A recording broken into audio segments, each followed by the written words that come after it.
Ooh, what ho chaps, I'm Magical Mike, and is that an oasis on the horizon? Nope, just a Mirage, the next Mesmer Elite specialization that I'd like to explain a few things about. What it does, how it does those things, and most importantly, how it feels and is it fun. First of all though, let's see what ANET has to say about the Mirage. Roll of 80! The Mirage taps into the vast magic of the Crystal Desert to move through battle like shifting sand. These mesmers use whirling axe attacks to fight at mid and close range. Their deception skills baffle enemies and create fragile constructs, which shatter when touched, creating Mirage cloaks to avoid enemy attacks instead of dodging away from them.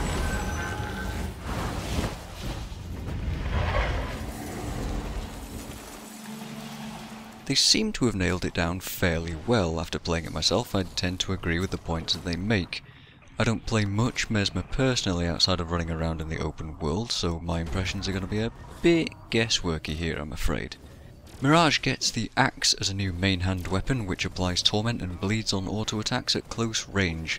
Skill 2 has 2 ammo charges that recharge quickly, so you can spam them out quite fast. It spins you through the target and spawns a clone at your last location, which means you can get 2 clones out really quick. And skill 3 retargets all of your axe clones to a brand new target if you want to, or the same target if you want to, and shadow steps you all around it to apply up to 8 confusion stacks. So just by using your axe skills you get bleed, cripple, confusion and torment stacks, making the Mirage clearly more inclined towards condition damage. The new utility skills are deceptions, which are generally about movement and evasion.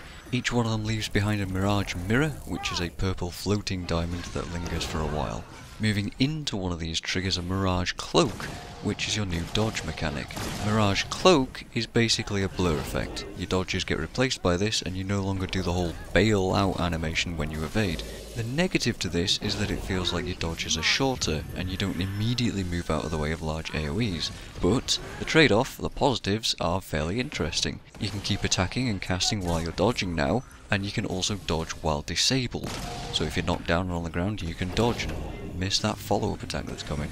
Your evade frames are instant instead of being slightly delayed, and you get access to new ambush skills when you gain a Mirage cloak. Before I go into what ambush skills are, let's talk a bit about the Mirage cloak and its mirrors, because all 3 of these things interact with each other. Ambush skills are powerful burst attacks that have varying effects based on your weapon. You get access to these whenever you get a Mirage cloak, so either from dodging or from walking into one of your Mirage mirrors. Obviously dodging is a defensive mechanic and you want to try and save your endurance to keep yourself alive. However, the Mirage hugely benefits from using endurance offensively so that you can use your ambush skills for damage. So you can see the conundrum that you face already, right? Luckily you get access to Vigor through traits, and that also boosts condition damage, so combined with the mirrors, you should be evading plenty. Right? Well, not quite.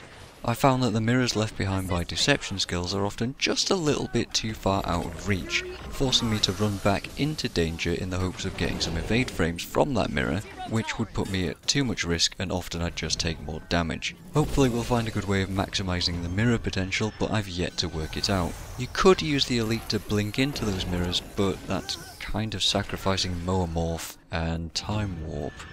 But anyway, ambush skills are very cool, they're really satisfying to use. Well, some of them are, some of them aren't.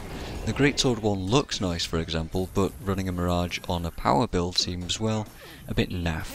Conversely, the Scepter and Axe ambushes are ridiculously good at bursting conditions onto a target, so you'll see that I built as much into shattering and confusion as that I could. I get the impression that the Mirage's goal is to literally confuse the enemies with shifting tactics and unpredictable combos of clones and ambush skills.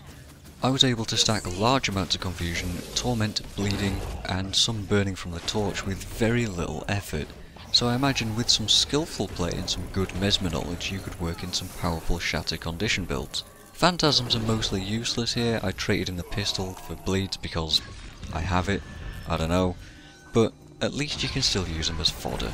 In the end, this seems like it has the potential to be fun, but it's got to be very difficult to compete with the Chronomancer elite spec. Only time will tell.